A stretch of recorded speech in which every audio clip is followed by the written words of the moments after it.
I'm going to have this big ring on my finger and we're going to be Super Bowl champs. I'm going to be holding up a Lombardi trophy and go, how good is this? I'm the first Australian to win a Super Bowl. I honestly...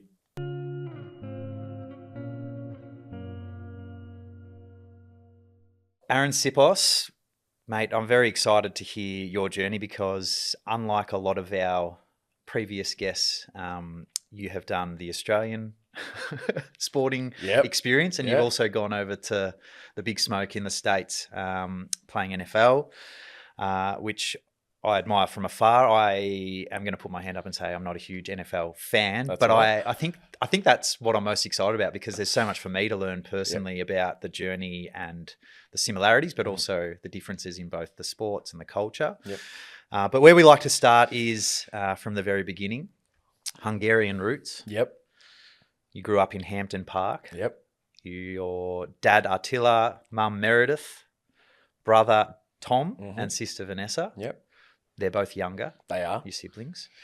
What was life like for the Siposs family back in, what is it, the 80s, 90s? Yeah, it would have been mid 90s. I'm a 92, so young. Yeah, obviously, probably just a normal childhood, I'd say.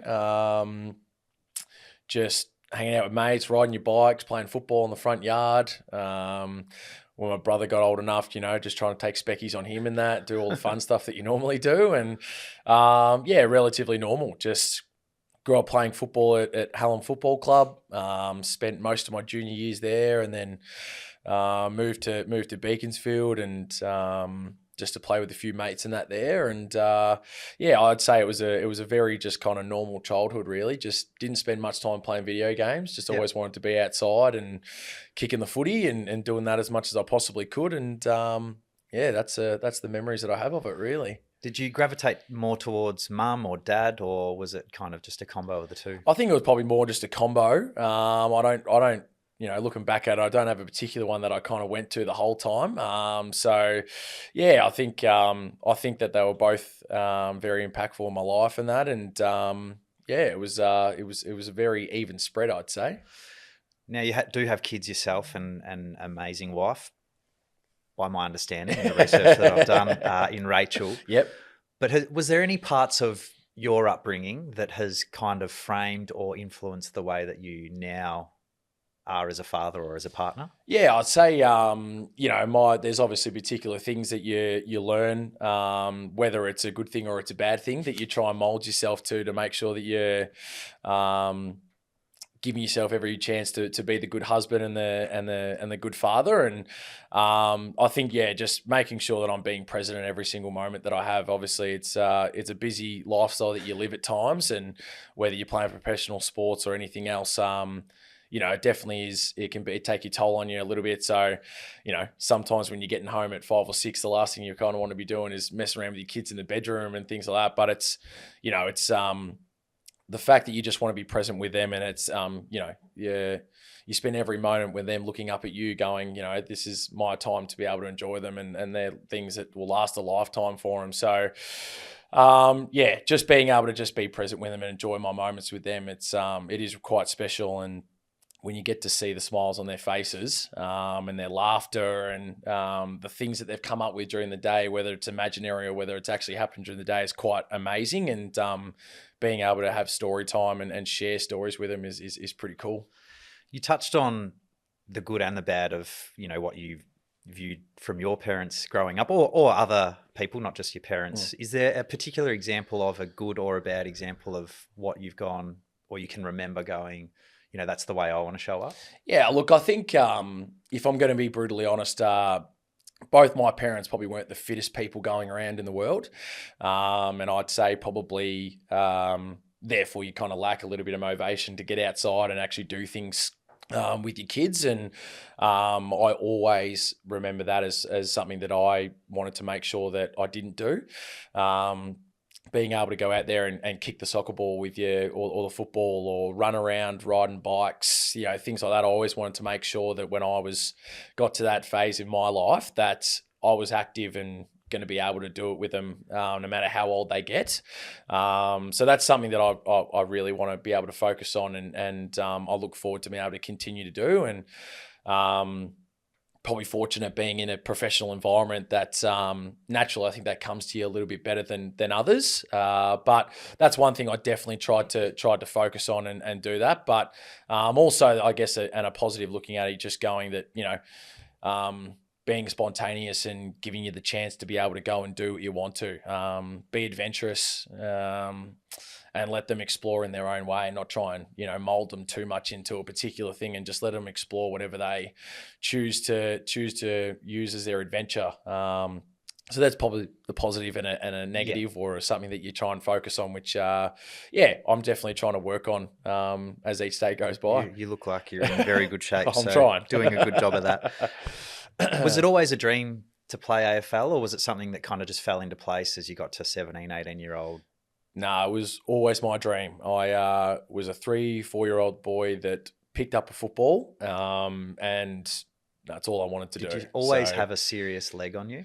I always had a bit of a leg, which was nice. So I definitely used it to my advantage, whether I was kicking out a fullback, trying to get the kick-ins as far as I possibly could, or trying to kick it from 50 metres out. I was always was fortunate enough or blessed with a strong leg, which was good. It's something I didn't have. Obviously, there's other parts. Well, it worked out for you perfectly fine, I reckon, mate. So that's all good. But obviously you got things that you need else to work on. But I was very fortunate enough to have a pretty decent leg on me, which was really cool. But I just wanted to play AFL footy from the day that I can remember. I just wanted to play AFL footy, and I just remember being every Saints player in the front yard kicking the footy, and Peter Everett and Robert Harvey Spider. And just all those guys just running around in the late 90s and early 2000s, and then obviously guys like Nick Dalsano and Rewalt, and that all came along, and just thought, geez, I'd love to be able to play with those guys one day.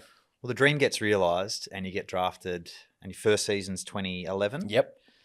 Ross Lyon, coach. Yep. He's obviously now Yep. the coach of the Saints after leaving in kind of... It was very odd circumstances. That was the end of 2011? That was, yeah. First year, you played 5 games, Yep. kicked 5 goals. Mm-hmm. What was that like, playing with some of your childhood heroes on the back of a very successful, it was still a relatively successful era of the Saints? Yeah, for sure. It's hard. It's still hard to imagine sometimes, to be honest. As I said, growing up watching these guys and the successful, well, not obviously getting the ultimate success, but arguably the most successful team that you kind of had in Saints history, bar the Premiers in '66. And I mean, I look back at it and go, it was just unbelievable to be able to experience that kind of part of my life. And very much obviously a dream come true. Literally, there's not many people that obviously get to play for the team that they grew up supporting, but literally living out the dream was pretty awesome. And being in the same forward line as Nick Rewald and Stevie Milne, and you just have to kind of pinch yourself at the time. So it was I mean, at the same time, a bit of a shock. I was picked 75 in the 2010 draft. Wasn't expected to play much footy. I tore my quad actually in the pre-season, so I didn't really have much of a pre-season. Kicking leg, non-kicking leg? Non-kicking leg, so Lucky. Probably explains a bit, but still.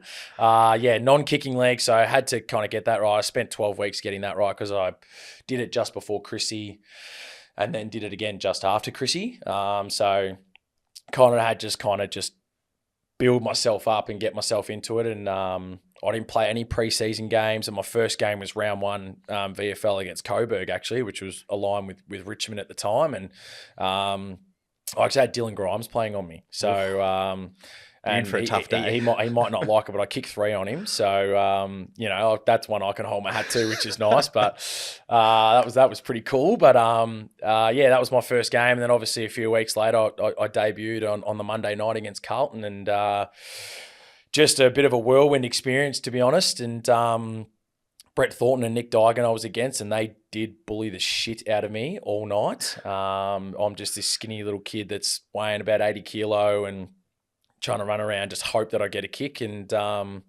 it was a pretty special night. Absolutely. You touched on your injuries and being injured pre-Christmas, post-Christmas, or was it just before Christmas you did the second one? No, it was just after Christmas I did the second. Yeah. I had a similar journey where you spend your initial stages at the club in rehab and Yep. so forth. Do you think that taught you a lot about, managing your body, what was required to actually be a professional athlete? Yeah, I think so. I still had a little bit of work to do. It took me a while to definitely acclimatise to what it takes to be a professional athlete, and that probably took me 3 or 4 years to really kind of get going. But certainly that early little period, it was like, oh, I got to actually be diligent with how I go about things. I'm not this young fella. Well, still young, but I'm not this junior footballer that can just go run around and just do whatever he wants. And, I'll be fine after having run around, having a kick and getting a few Ks. It's you really had to be quite diligent with how it worked. And certainly a little aspect to it. I still had a lot of growing to do at the same time, but it certainly was an early little indication of like, I've got to be right with getting everything right into my body and training-wise to give myself every shot to be able to play. You touched on those 3 or 4 years of a steep learning curve. In those 3 or 4 years, you have a coach in Scotty Waters, then you have Alan Richardson in your final year as well. What was that like? I mean, across 5 years, you've had 3 different personalities, you've had 3 different coaching styles, I'm sure, probably 3 different game plans. Yep. Was that a significant challenge for a young guy that's still kind of trying to find his feet in the AFL? No doubt. You played 28 games across your career. Yeah. No doubt. I just remember, like, I was 22 when I got delisted, and you look back and go, geez, that's still pretty young to, try and make your way into, being a consistent AFL footballer. And, you get drafted by Ross, who's obviously the one that backs you in and has looked at you and goes, all right, he's definitely the guy that wants you as part of his team and sees you as part of the future. And that was awesome. Played the 5 games in a team that was still definitely trying to press for the ultimate success, and the players and the caliber of players that they had there. So that was pretty amazing. And back then Ross wasn't much of a guy that played the younger guys at the same time. We all know that he had his 12 to 14 players. He was his set way, his absolute stars, and all there was to it. If you got a game as a young fellow, it was because somebody else was injured. So that was quite rare. So that was pretty amazing. And then obviously he left under unusual circumstances, and that panned out obviously quite odd, to be honest. How does that impact a footy club though? Because I suppose in most people's mind there was no inkling that the Saints in 2012 were going to be without Ross Lyon. That's right. I just remember, like, throughout the whole year that there was just contract negotiations being put forward, and that he was going to be signing at any moment, basically, to kind of steer the club in obviously the direction that it was going. And there was no inkling at all that things were going to change dramatically like that. And I just remember, I actually just literally saw it in the news that he's over in Perth. Mark Harvey's been sacked, and within 24 hours, Ross Lyon's in a press conference over in Fremantle, and he's the new head coach, and we're just left stunned. I just, me being young fellas, obviously quite raw, and probably not fully understanding the whole concept behind it and things like that. But I just remember it definitely rocked our football club. We're in the preseason, we're in off season, and it's October already, and we're without a head coach, and us young fellas are starting pre-season in 3 weeks' time. So quite a strange situation to be a part of. But we got Scott Waters.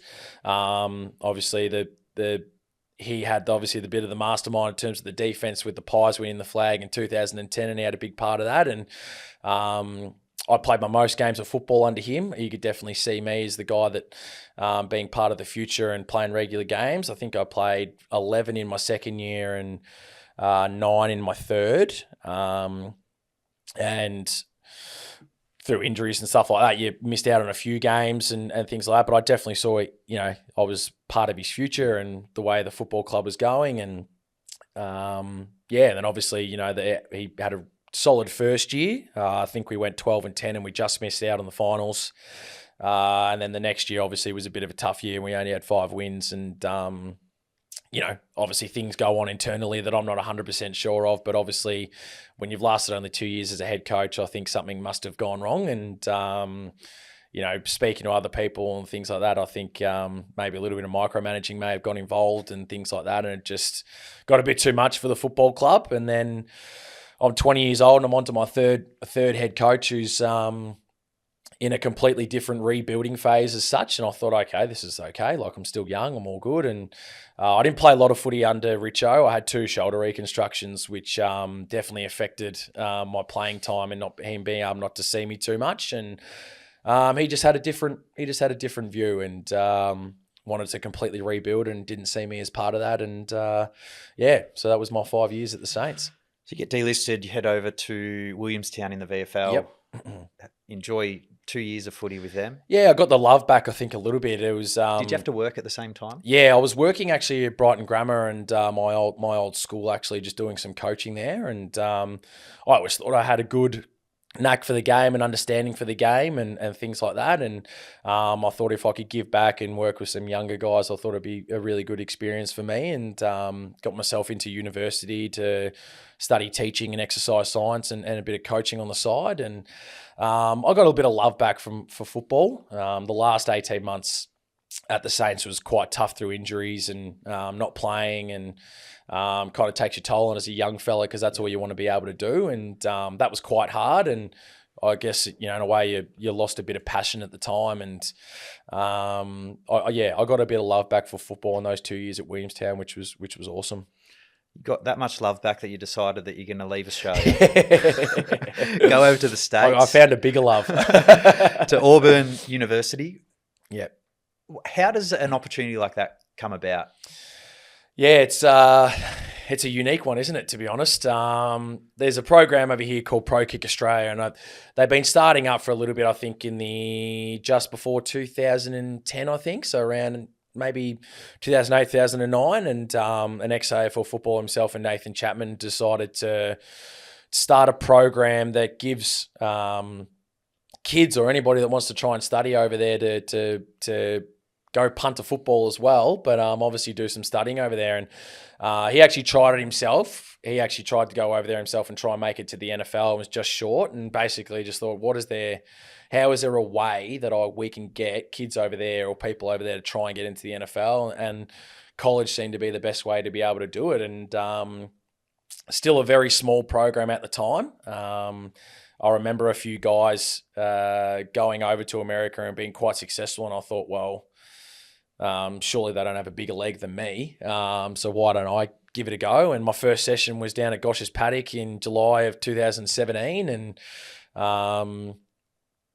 just thought I'd try it out. I didn't know what to expect. There was 10 kids around there rolling, kicking a footy, and I saw a few of them go, and I was like, well, I can definitely kick the ball better than them, and had a bit of a go at it, and it worked out quite well. I was hitting nice torpedoes and spirals, and I was like, geez, these are going pretty good. And yeah, had a chat afterwards with Nathan. He said, I can definitely get you into a program that's, a top 10, top 15 school. And Auburn University was the way to go about it. So yeah. Second biggest in Alabama. Yes, unfortunately. 34,000 students, Yep. though. Moving over there, do you just realise the enormity or how small Australia is from a just macro point of view? Like going over there and then experience that, like you say, 34,000 students at the school, which is obviously massive in itself, but then you play game days and these 18 to 22-year-old kids essentially are playing in front of 95,000, 100 people every single week. Because college for their sport, it's just... There's a loyalty with it. Crowds are often bigger. Absolutely nuts. And they're either all for you or they're all against you. There is no 50-50 so home games. There is genuinely home field advantage in this stuff, and it's completely nuts. Like, it's deafening, to be honest. There's grand final day almost every week in terms of a crowd aspect. That's the only way I can kind of describe it. There's 100,000 people there every single week trying to berate you or cheer for you, but just an unbelievable experience to be part of. And I was probably even more fortunate the fact that Alabama doesn't have an NFL team, so they rely heavily on their college sports. And Alabama University has obviously been quite successful for many, many years, and Auburn University is basically the little child compared to them, and always trying to get themselves to the top level to be able to compete with them every single year. But just an unbelievable experience and something that I'll definitely remember for the rest of my life for sure. Something when I was going through your journey, like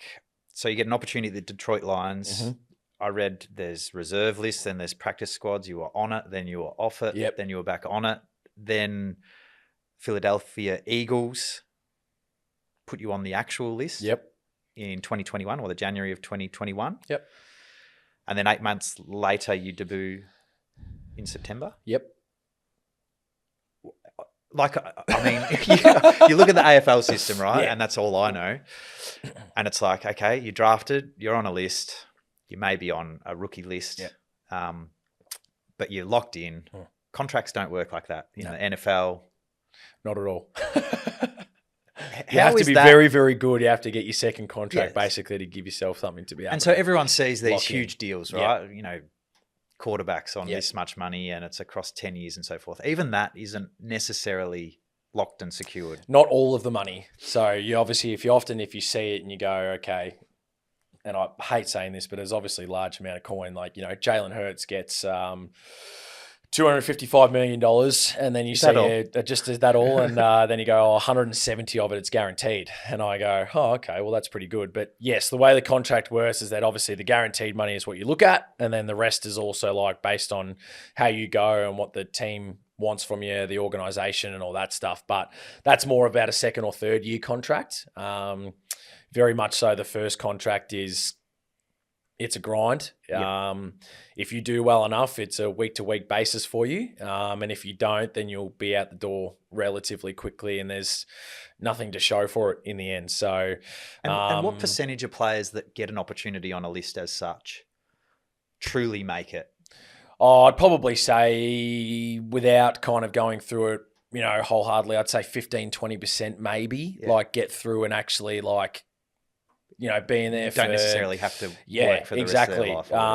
That's exactly right. I'd say 15 to 20%, maybe a little bit more, but that rest of that 75 or so percent is really trying to grind it out to make a career for themselves. And, you know, I know a few guys that have literally been on 6 teams in 1 year and they're just trying to like, you know, whatever opportunity that they get, you know, so moving to 6 different states within a year. And you might have a family. And you have a family and things like that. It's just absolutely nuts how the business works. And I was aware of that obviously going into it. You know what you know what it's like and what the business is like going there. And you obviously it's in the, you know, the back of your mind, but knowing that there's a real good chance to be able to make something of it too, it kind of, you know, motivates you to be the best that you can be. Yeah. You excel, you get an opportunity to play in the Super Bowl. Mm-hmm. What's the build up like?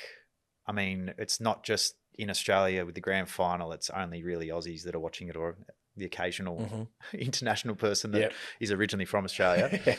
You have the whole world watching you and you have limited opportunities to impact the game. Yep. What's that like for you personally? Yeah, it's quite unique, isn't it, to be honest? Knowing that you may not get a chance to impact or you might have 7 or 8 chances to be able to impact. It's just one of those things. But the build-up, you know, itself is obviously quite special. I obviously was never fortunate enough to be able to be part of kind of grand final week, but I feel like grand final week's relatively quick compared to the Super Bowl build up. Obviously, there's the week off in between the championship games into the Super Bowl, so automatically 2 weeks to kind of build up for it, and a lot of information's being told to you about what you need to do to get yourself set up for you and your family and things like that. And obviously the Super Bowl's in a different location every single year. So being able to kind of be prepared to get on a flight a week before, knowing what the build up is going to be like is pretty unique in itself. So we actually spend a whole week in the town that we're in. So we're in Arizona for our one, and Sunday night you get in as in the previous week. So you're not sleeping in your own bed or anything like that for the whole week, not with your family, probably for the first 3 or 4 days of it. And there's a lot of media obligations that you need to go through. So it's definitely a big build up to the occasion. But obviously, you know, your family get in on the Wednesday or the Thursday, I think, for what I can remember. And it starts to become a little more normal for you to try and get yourself into a bit more game mode and that. But yeah, I remember Monday night was a huge media night. Tuesday, you got to relax a little bit. Wednesday was training, and then more media come through for you. And then Thursday's training, same thing. And you're just like this big cycle that kind of goes on with some other things that kind of go with it. And just a amazing experience to be able to be part of, which was incredible. And then obviously when it comes to game day, it's just got to be ready to perform like any other week. And I know that sounds quite cliche, but you kind of just, that's the way you go about it. You just prepare yourself as though it's another game, and you've, worked your ring off to be in this situation. And you just want to be able to go out and execute whenever you can. Speaking of that execution, I mean, clearly when you're a punter, probably any position on the field, there's a huge physical component. But when you do get a moment or two per game, how much emphasis or focus did you have to put on the mental part of performance? For sure. It was a massive part, more so I felt like I had to do it more so for this game, in terms of NFL than what I probably did AFL. Just because, again, you don't really know when the moment's gonna come for you. So play-by-play kind of mentality, really. And, I could be on the sideline warming up and kicking 50, 60 balls, and I may not even get a shot to be able to do it. So mentally, I just being able to kind of just have a clear mindset, but also just knowing exactly what I need to do. A bit of visualization, probably more so as part of it too. There's parts of the game where you're, wanting to put it into a particular spot in terms of where you kick the ball. So being able to visualize that and, using it as a positive thing rather than like hoping or anything like that. It was just more, that's the way I kind of went about things. And I definitely had a big focus on it mentally, because that was probably more taxing than the actual physical side of it, for sure. And with that comes obviously the weight of expectation and executing role. Was there any moments in the game where you felt like the dream is going to come to life? Because obviously the end result is not the ideal outcome. Yep, no doubt. Was there a moment in the game where you're like, I think we're going to get this? Oh, at halftime when we were 24-14 up and we just kicked a field goal to go up by 10, and then we start off with the ball in the second half, I thought, this is like, I'm going to have this big ring on my finger and we're going to be Super Bowl champs. I'm going to be holding up a Lombardi trophy and go, how good is this? I'm the first Australian to win a Super Bowl. I honestly, about halfway through the third quarter, I genuinely believed we're in a great position to do that. And of course, we come up against a guy named Patrick Mahomes, who's pretty good at football, he just finds a way to be able to get it done. And we had a period of time where we just stalled a little bit on offense, and they picked up their game a little bit, and our defense kind of didn't quite get going. I had a moment in time that I'd love to be able to have back, but the reality is you don't get those chances. And for our listeners that didn't see the game or weren't watching, what was that moment in time? My moment, unfortunately, I didn't execute my role in a particular time, and ball wasn't quite placed in the position that I'd like it to be, and would have liked a little more height on my kick in that as well. And the returner made an incredible catch, and then got past five guys that I just remember this single shot of 5 Eagles players just around this returner thinking, okay, we've got him, and he gets through all of them, and it was an incredible play by him, and he runs down the field for 60 odd yards and almost goes a touchdown, but puts him in a spot to be, obviously ready to score. So, that's a moment obviously I think about on a daily basis. And is it that often? Yeah, it is. Yeah, it is. And how do you go? I mean, because every sports person knows that it's not just single moments that impact the end result of the game. Sometimes it is in the last minute or two, but there's been a million of them throughout a game of footy, NFL, whatever it is. Like, how do you try and unpack, if you're thinking about it genuinely every single day? How do you go about unpacking that? Because you can't change it. Right? No, I can't change it. I think it's just I've said this before out loud to people, that I just kind of have to speak to the right people to just realize that it's a moment in time that happened, and it is what it is. So whether that's little triggers or little things that I need to do to kind of get back to being present and things like that. It's, it's taken a bit of time. And, earlier on, obviously, I was very uncomfortable being able to talk about it, and something that I really tried to hide away, and because I was quite shameful of. But I think as time's gone by and the things I've been able to, just learn and speak about, I don't kind of have that, heart beating in my chest where it feels like it's going at 1,000 miles per second and things like that. I just can feel a bit more calm about it, knowing that, hey, it is what it is. That's what happened. And, it's still a massive thing to be able to be part of. And, it was still a special time in my life, and I just need to be able to enjoy that moment rather than the actual result of the game at times. So it's still a thing that I am learning to deal with and process. But each day comes a little bit easier to be able to kind of to deal with, for sure. Yeah. 49 games. Mm-hmm. And my understanding is if you hit 50, whatever franchise or club that you are at, you're entitled to, is it like an annuity fund? Yeah, it is, for the rest of your life? Yeah. Until you pass away, or? Yeah. And then it goes towards your family and that if they're still going. Yeah.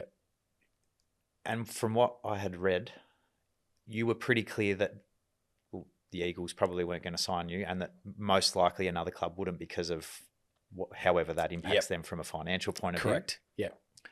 Did you feel like you still had lots to offer, or was it just a reality? Yeah. Yeah. No, I'll be honest with you. I still do now. I'm 32. Punters can go for a lot longer than 32.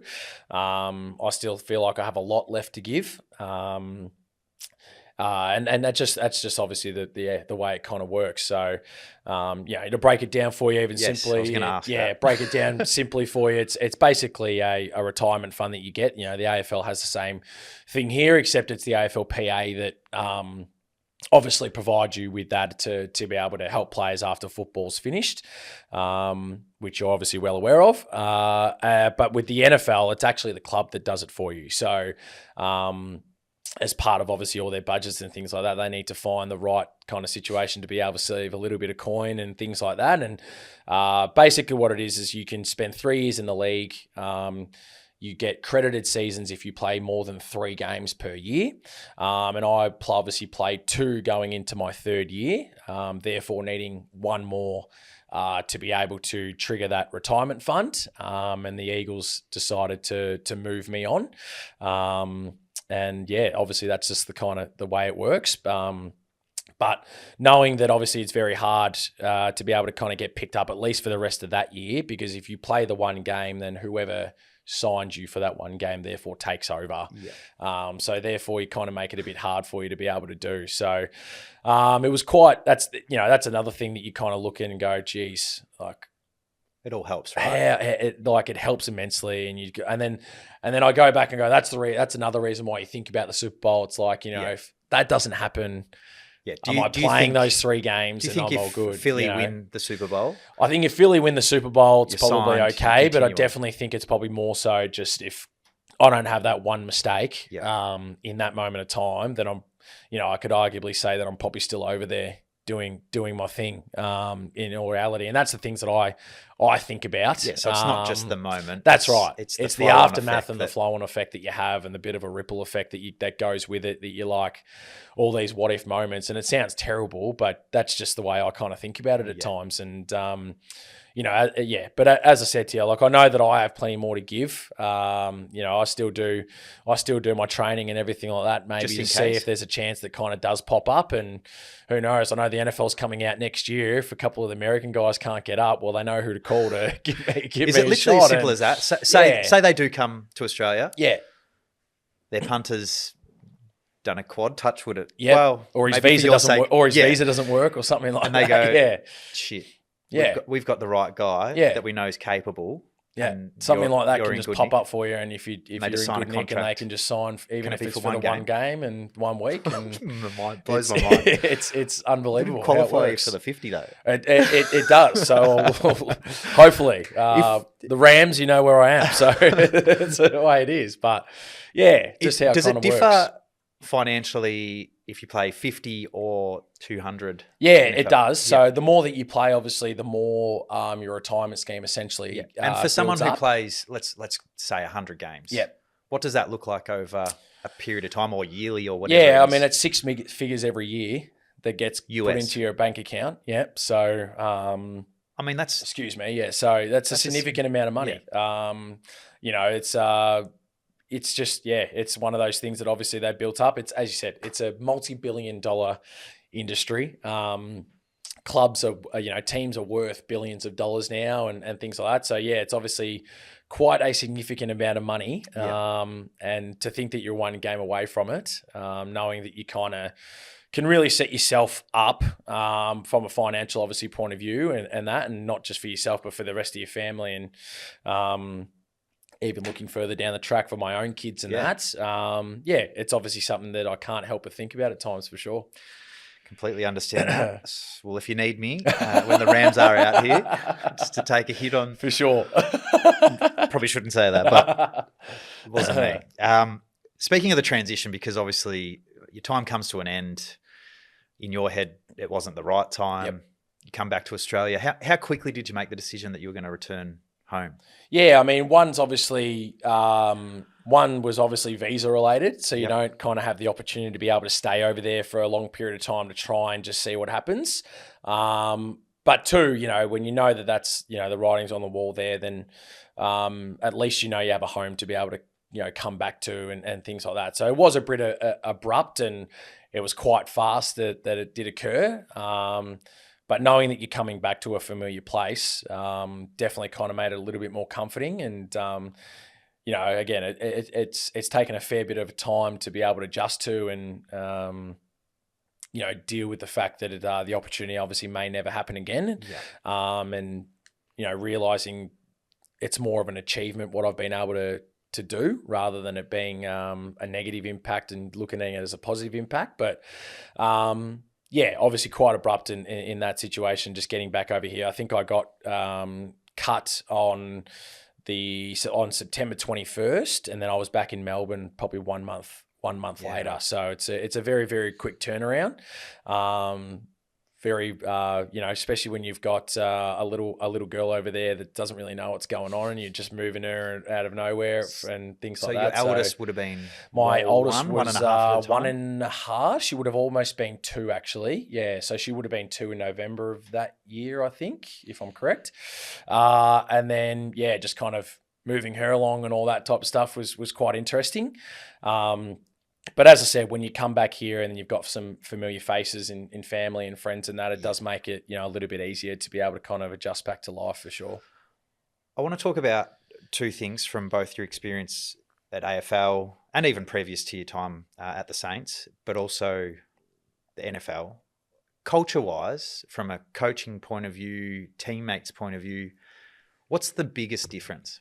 Oh, I think the biggest thing, like culturally, is that, you know, with the AFL side of things, you know, the 45 guys that are in there for at least for the 12 months, you're trying to build something special with. And the turnarounds, you know, obviously different for every single club, but at least you know it only happens at one time of the year. Yeah. So you probably still have 30 to 35 guys, as you know, that you can really try and build something special with, which you obviously are well aware of. And that's the difference, I reckon. Like culturally, you can really start to build something, and you build relationship with people that obviously become lifelong friends. In the NFL, you don't have that. As I mentioned, you know, one guy could play for 6 different teams in a year. Well, you know, there's multiple guys in that situation. At the start of the year, you have your training camp that you go through. That's basically a little pre-season. You know, guys are obviously on the cut line and things like that, and you have the 20 guys to 25 guys that you know they're gonna be there. But there's 90 training. Yeah. During that little pre-season. So there's 70 guys there that don't know if they're going to have a spot. That gets cut to 53.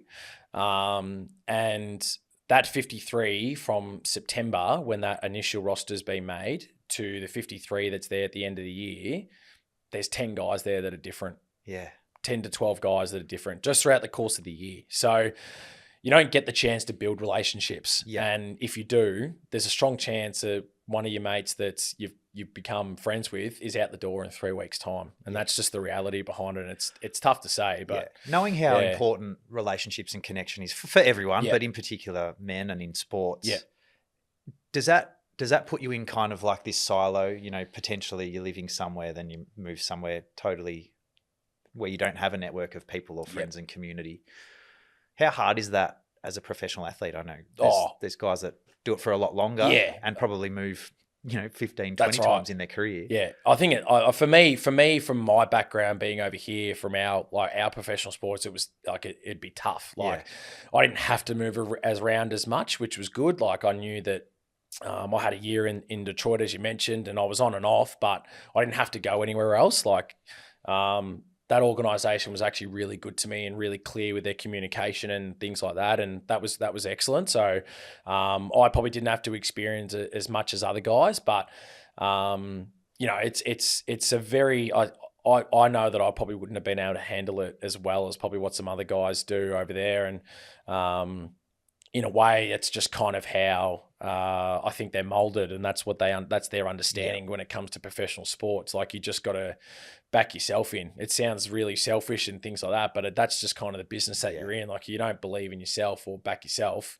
Well, that's often that you kind of find yourself behind the 8 ball. So you do have to be selfish in a way. And, you know, that's something that I probably couldn't get my head around. I loved the team environment. I love being with a group of guys that, you know, you're going to war with. You know, war is probably not the right word to it, but you just know that you're going, you know, into battle every single week. And I enjoyed that side of things. But I think most guys over there, you know, in America, you know, I can honestly say that it's definitely more about, I've got to make sure that I perform, to make sure that I still have a job going into the next week. And, you know, AFL, some people might be in that situation, but no matter what, you're still going to be on the list, whether you're playing in the VFL or the AFL. Like, you're one knit group. Whereas, as I said, the NFL, it's a week-to-week basis. If you're not there, then there's, you know, you're not performing. There's a strong chance that you're not on a team. How much of that experience, from a personal point of view, but also team and culture and people being quite selfish and individual, has helped you in the transition into your role now as a development coach at the Hawks? You know, obviously performing very, very well across last year, but also this season. You must have a lot of guys there that are young, because the team is quite young, that probably think that they warrant a spot in the team. You're forever picking them up the pieces when they're not selected.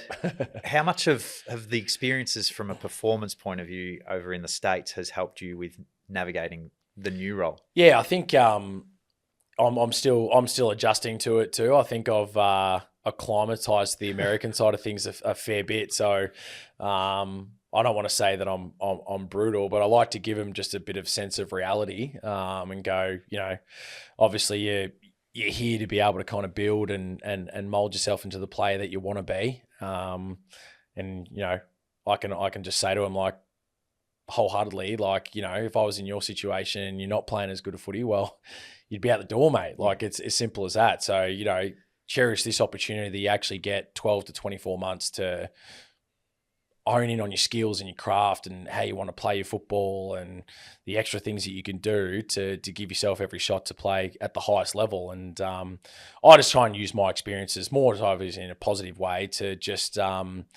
build up their confidence and back them in to be able to play their best footy. So as a development coach, as you said, I'm there to kind of pick up the pieces for them and stuff, but also just make sure I'm just still giving them a positive aspect on the way to go about things, you know, and my experiences from playing in that, you know, at times throughout my career, I don't think I had coaches that kind of genuinely believed in my ability all the time. And I just wanted to, you know, I just want to make sure that, you know, the players that I'm around, know that I back them in. They're here for a reason.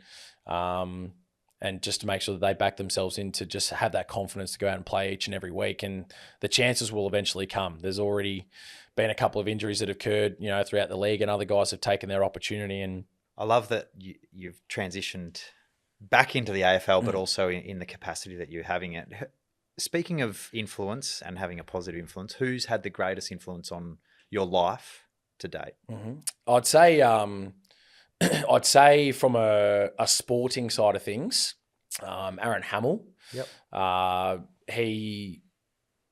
just remember that he's the one guy that I remember that just obviously unbelievable player, hard ass kind of player, not somebody you'd want to be making too much contact with because he'd hurt the hell out of you. And but just his ability to motivate you, but also do the things that you're required to do on the track. It was just like you'd see him in the gym doing it with you. You'd be doing 10, 15-minute core sessions with you, and he's smashing everybody. And he preached it by just leading by example in that way. And he just gave me all the time in the world. Like he was a development coach to start off with, but pretty quickly got into an assistant coaching role as a forward. But I know he backed me in to be part of the future with it all, and other things obviously happened and stuff. But he's the one guy that I just remember very, very quickly, molding me and giving me the chance to play my best footy. And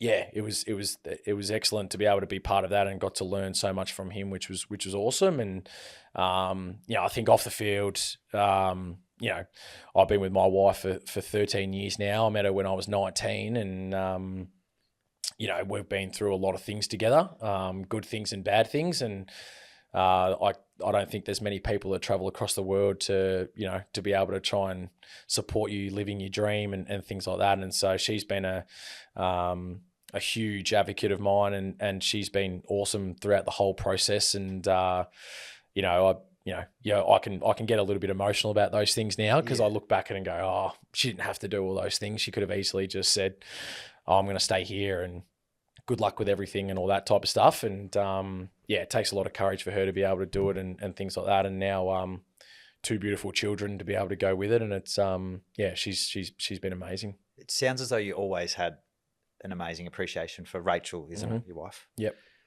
How much appreciation did you have for her once she did go through having children and the process? Like we sit here as males and go, I'm a dad.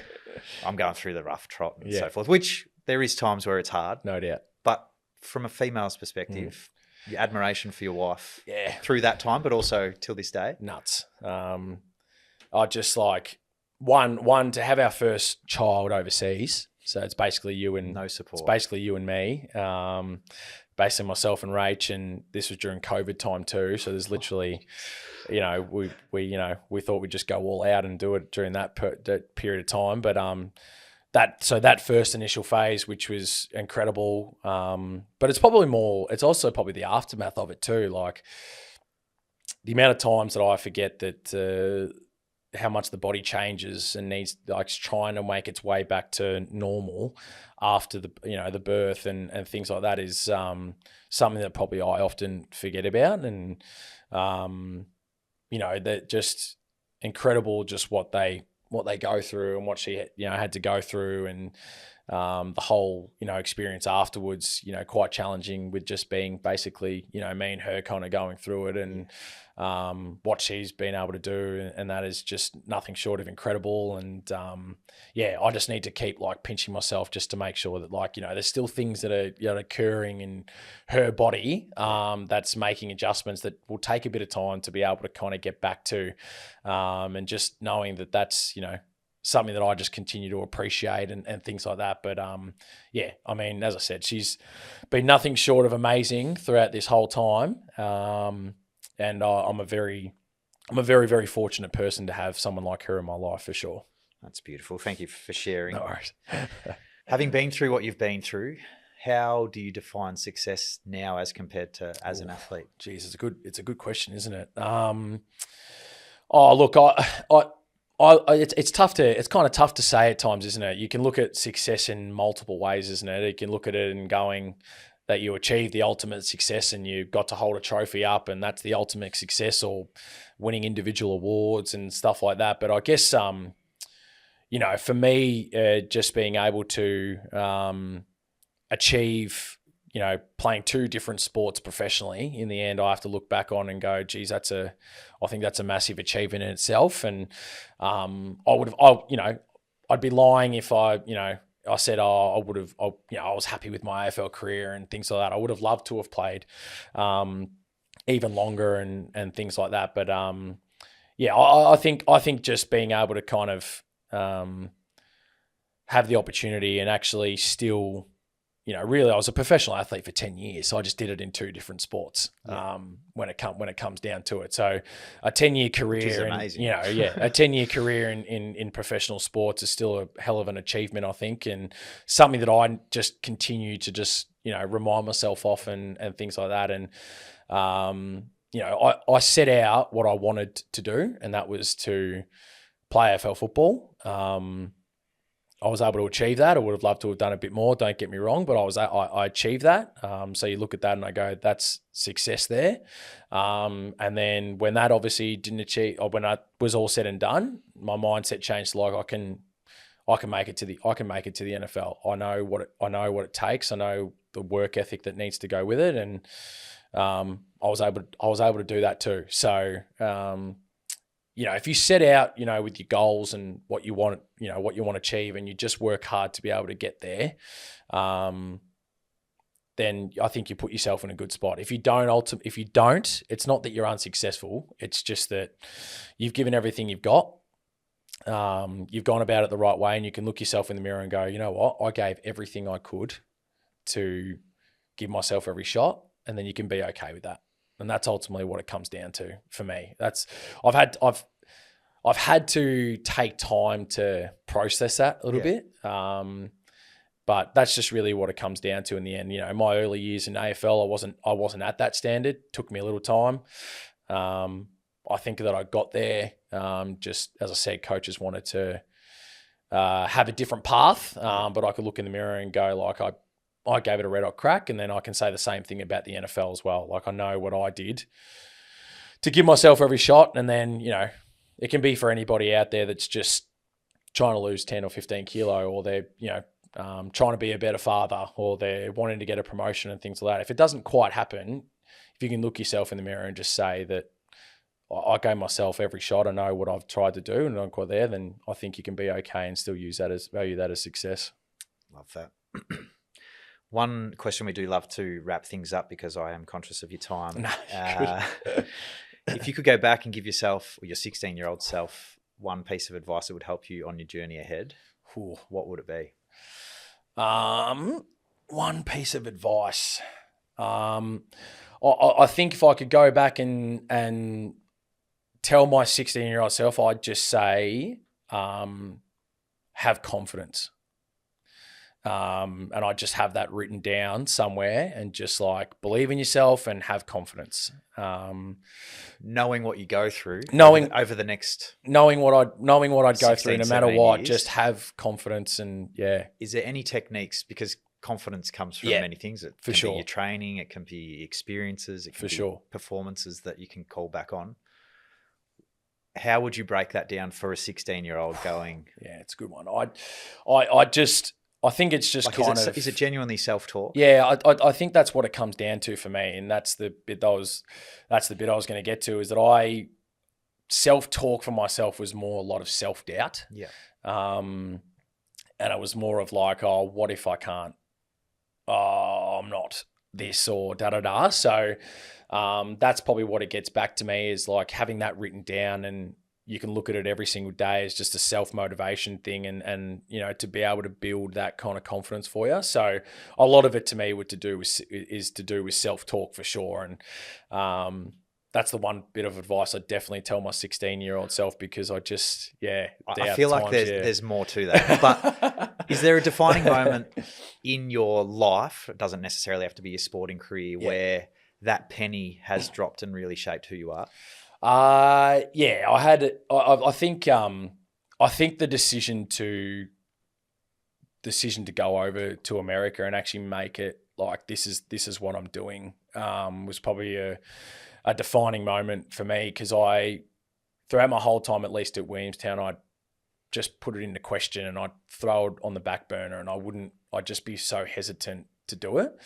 And I just, I think the defining moment for me was just like, this is it. Like, if you're going to make the decision to be able to go and do it, this is the time. Like right now is the time to be able to go over there and have a shot at it, because you're probably not going to get another opportunity again if in another time. So that's probably where the penny kind of dropped for me, really. It was just like, I finally told myself that, like, it's time. Let's just get it done. Let's just go for it. Whatever happens, happens. But this is the time where you need to kind of go make it and give it a shot wholeheartedly. So that's probably one moment that, particularly in my sporting time, to be able to, I look back on and go, that was a clear defining moment for me, that I needed to just make a call on it and chase a dream.